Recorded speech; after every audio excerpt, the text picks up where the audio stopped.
This week, Steve's taken me to Nashville, where he's got some ideas on how to have fun. We're gonna see some downright talented musicians and try to catch as many classic Nashville sights that we can see. But I'm a little worried, because I'm afraid I'm gonna be disappointed.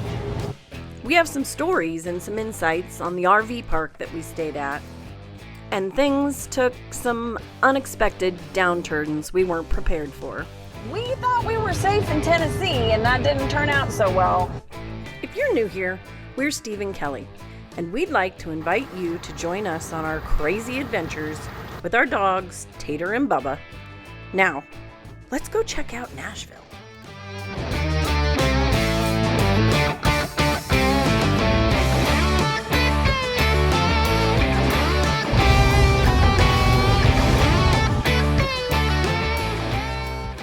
Well, hey there.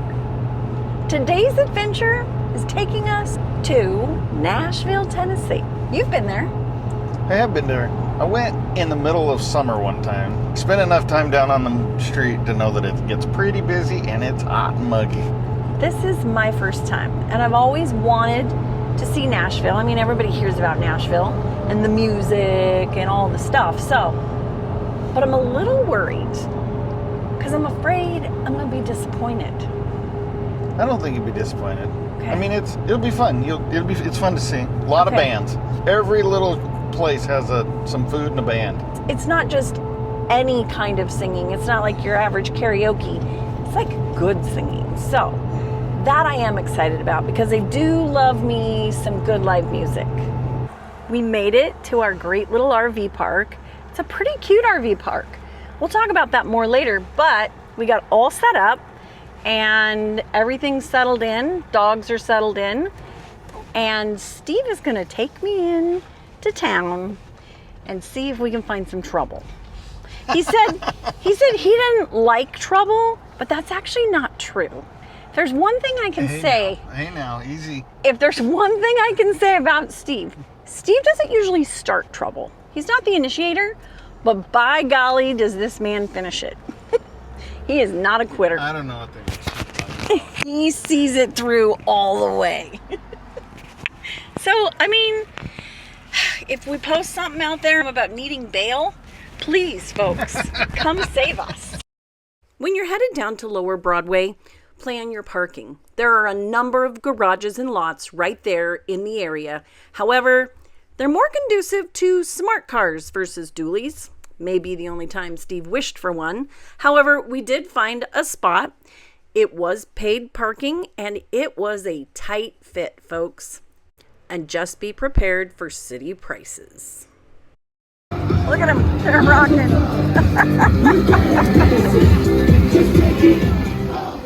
This 5-block section of Broadway is known as the Honky Tonk Highway.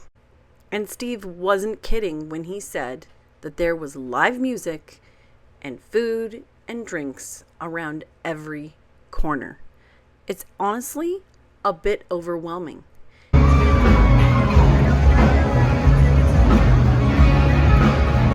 There are reportedly over 30 bars, and most of them are multi-level.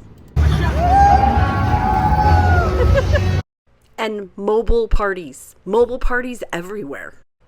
And shoes. Well, actually, boots. Everybody was buying boots, and I am not exaggerating, folks. So many people buying boots. After checking out the sights, we ended up looking for a spot we could settle down and listen to some music, and we found Post Malone's Bar. We found a comfortable spot, had ourselves a couple beverages, and listened to some great musicians.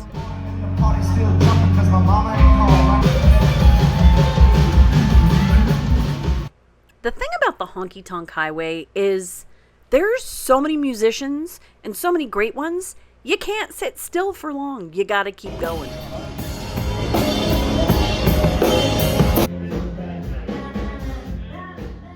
One mistake I'd made was assuming all the music was gonna be country. I was wrong. We spent about 5 hours on Lower Broadway that evening, but there was still so much more to see that we returned on Sunday. We used Uber this time, and we spent another 5 or 6 hours down on Lower Broadway.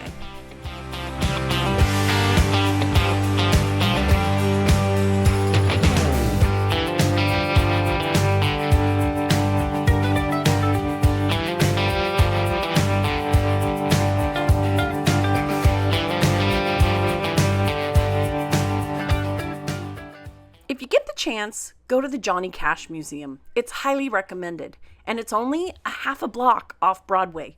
Tickets run about $30 per adult and $25 for kids.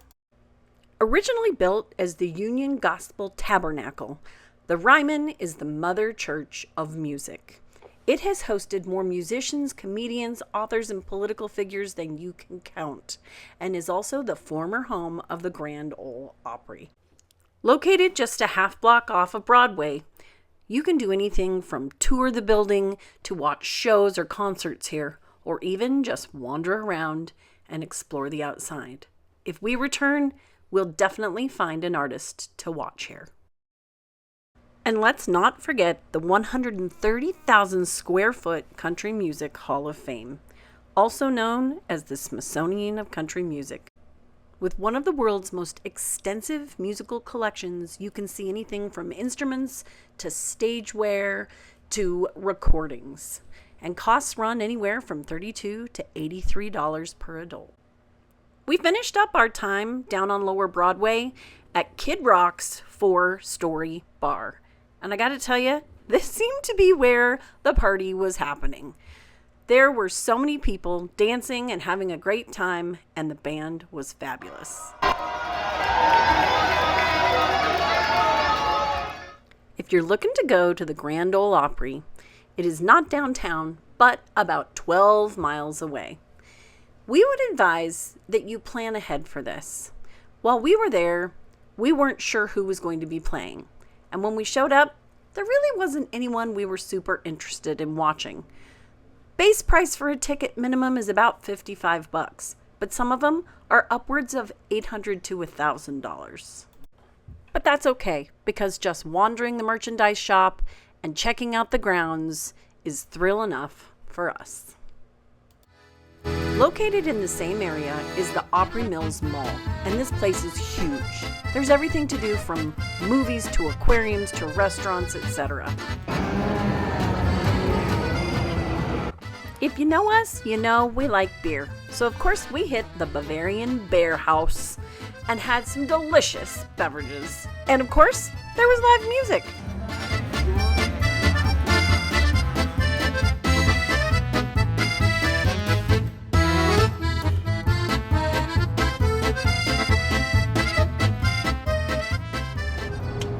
So we stayed at the Grand Ole RV Resort. North of Nashville, about 10 miles, I'd say, in Goodlettsville. The park itself was a nice park. Oh, super nice family. Super nice Family-owned family, and run. But there were some issues. We were in the section that was where we were kind of backed up to the road. But also, there was a train about 50 yards away. We spent 12 days there, and I mean, honestly, ready to go because it was so loud all the time. Like cars honking, sirens going off, trains going by. I mean, when the train went by, it rattled the whole trailer, and that happened about every hour of the day. There was one time I literally was laying in bed because there was a train that would come by at about midnight every night, and I was laying in bed and I was like, this thing could come off the tracks and we would just be goners. We were that close. The RV park, beautifully maintained, nicest family. They try so hard to make up for those two downsides, which are the car traffic and the train traffic. They have live music every night. Doesn't cost you to go. You go, you sit, you watch them. And they had some great artists that came in. We went a couple times. Yeah, I can't believe how many live bands we've watched over the last 12 days. Just crazy. Yeah. Crazy. So, great RV park. If you're going to stay on the lower end, not on the upper end. I'll show you on the maps. And maybe not for 12 days, because the noise kind of starts to wear on you after a while. Yeah, it wears on you after a bit.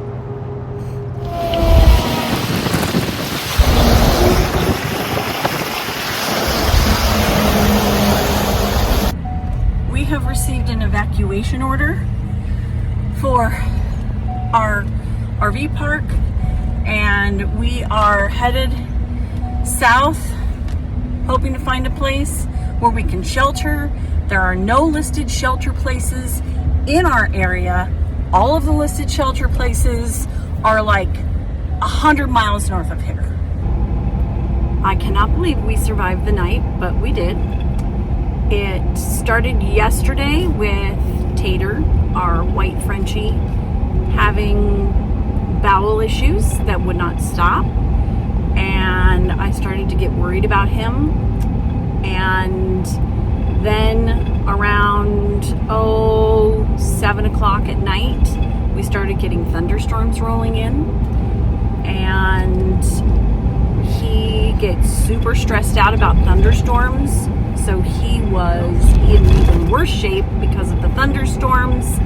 So we ended up sitting up with him and watching weather until we could figure out what was going on. We did end up with an active tornado warning and were told to take shelter. So we had to evacuate the trailer with the dog that had backdoor issues and the other one, no idea where to go to find a shelter.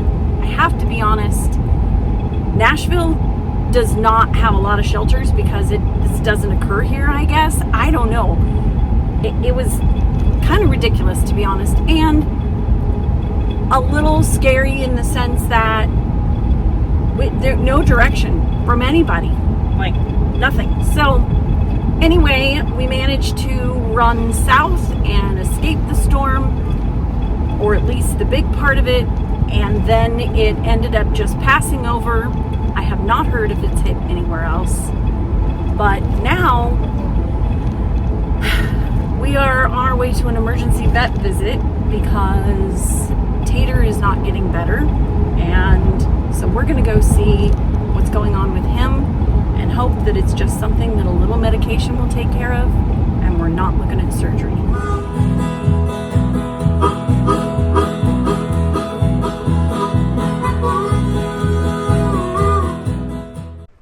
Did Nashville disappoint? No. But I think you have to know what it is before you come. It's touristy. It's a party. It's beautiful. It's loud. There's so much to see. And there's a lot to drink. And it's also expensive. But it's also live music. And legends. And history. But it's time to kiss Nashville farewell, because we got to get a roll on. This tornado, it's put a fire in our britches, and we're a little worried about getting across the Midwest. So join us on the next video while we harvest toast it all the way across to Wyoming, and we give you an update on what actually happened with Tater. Until then, stay safe, and we'll see you on the road. If you like this video, give us a thumbs up. It lets YouTube know to show more people. You could also drop us a comment. Let us know if you've ever been to Nashville and if it disappointed you. Click that subscribe button and you will be able to see more videos just like this.